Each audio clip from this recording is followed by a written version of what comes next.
केंद्रीय मंत्री व भारतीय जनता पार्टी के गुड़गांव लोकसभा से प्रत्याशी राव इंद्रजीत सिंह ने कहा है कि दिल्ली मुंबई एक्सप्रेसवे सोहना के आसपास औद्योगिक विकास की राह खोलेगी। उन्होंने कहा कि सोहना ऑटेबल रेल कॉरिडोर के जरिए रेल से जुड़ रहा है। सोहना के रेल से जोड़ने के बाद यहां के लोगों का पलवल व सोनीपत से सीधा जुड़ाव हो जाएगा।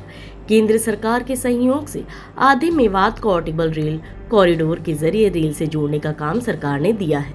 इसके अलावा राव इंद्रजीत सिंह ने अपने संसदीय क्षेत्र के सोहना विधानसभा के विभिन्न गांवों में जनसंपर्क किया। जनसंपर्क के दौरान उन्होंने भौंसी, घमंडोद, अलीपुर, साप की नगरी, बालूदा और सोहना के वार्ड नंबर 8 के सार्वजनिक कार्यक्रमों में सम्मिलित होकर जनता से इस बार अब तक की ऐतिहासिक जीत दिलाने के लिए आशीर्वाद और समर्थन मांगा।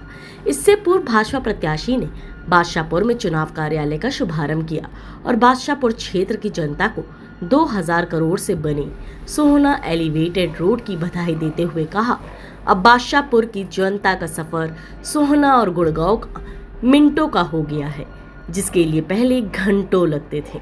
इस अवसर पर उनके साथ विधायक व सरकार में मंत्री संजय सिंह, पूर्व सोहना विधायक व सांसद सुखबीर सिंह जौनपुरिया, पूर्व विधायक तेजपाल तंवर सहित अनेक नेता उपस्थित थे।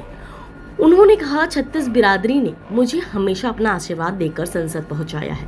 इस बार आप जीत के अंतर को इतना बढ़ा दीजिए कि पिछले के सारे रिकॉर्ड टूट जाएं। उन्होंने कहा कि पिछले 10 सालों में प्रधानमंत्री नरेंद्र मोदी के नेतृत्व में देश बहुत तेजी से आगे बढ़ रहा है। प्रधानमंत्री मोदी का संकल्प 2047 तक भारत को विकसित बनाने का है। विकसित भारत विकसित गुड़गांव के संकल्प को पूरा करने के लिए आप सबका सहयोग आवश्यक है। उन्होंने कहा, मुझे देश की सबसे बड़ी पंचायत में इस क्षेत्र का प्रतिनिधि होने पर गर्व है। उन्होंने कहा, आने वाली 25 मई को भारी संख्या में कमल के निशान का बटन दबाकर विकसित राष्ट्र बनने की चल रही मुहिम को उन्हें साझीदार बनना है। समर्थन तो पिछली बार भी अच्छा खासा मिला था। मेरा ही नहीं, हरियाणा के अंदर 10 की 10 सीट हमने प्राप्त करी थी। इस बार हमारी मंशा ये है कि वोट परसेंटेज पहले की निस्बत ज़्यादा बढ़े और जिस तरह से जोश नज़र आ रहा है शायद बढ़े। और अगर वोटिंग परसेंटेज बढ़ती है, गुड़गांव सबसे बड़ा हल्का है, 25 लाख से अधिक यहाँ पर वोट है, तो शायद हम रिकॉर्ड भी तोड़ पाएँ। तो ये हमारी गुजारिश है लोगों से कि वोटिंग परसेंटेज आपकी पहले की निस्बत ज़्यादा होनी चाहिए। तो यही कह सकता हूँ क्योंकि आचार संहिता लगी हुई है ना, तो मैं डिक्लेयर तो कुछ नहीं कर सकता। लेकिन पिछली बार जब ये महकमा रोड का हरियाणा की सरकार के किसी मंत्री के पास था, तो वो सांझे की सरकार के पास था, विषम जी के पास था, तो उन्होंने सारा का सारा पैसा यहाँ की निस्बत अपने क्षेत्र में लगाया। अब हमारे यहाँ पर डॉक्टर बनवारी लाल PWD के मंत्री बन गए हैं और जो लोगों की खामियां लोगों ने महसूस करी है उसको पूरा करवाने के लिए पूरा प्रयास करें। क्योंकि गुड़गांव के अंदर सिविल अस्पताल कई दिनों से प्रस्तावित है, तोड़ करके नया बन गया।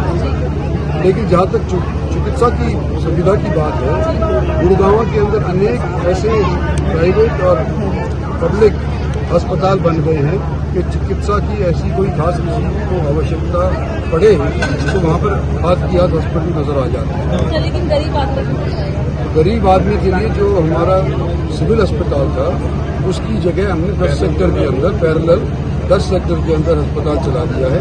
जब तक सिविल अस्पताल नहीं चलेगा, जब तक 10 सेक्टर वाला अस्पताल सुचारू। रोजगार आपको बताएं, आज के दिन हम मेरिट के ऊपर दे रहे हैं, सिफारिश के ऊपर नहीं दे रहे। जो बच्चा पढ़ेगा सो उसको रोजगार मिलेगा। भारत के प्रधानमंत्री ने बात एहसास कराया कि भारत का प्रधानमंत्री आज वो शख्सियत है जो पूरे विश्व में अपनी छाप छोड़ता है। साथियों, मैं बात मानता हूँ कि देश के प्रधानमंत्री ने पूरा जीवन खपा दिया देश के लिए और रात और दिन एक लक्ष्य है कि विकसित भारत कैसे होगा।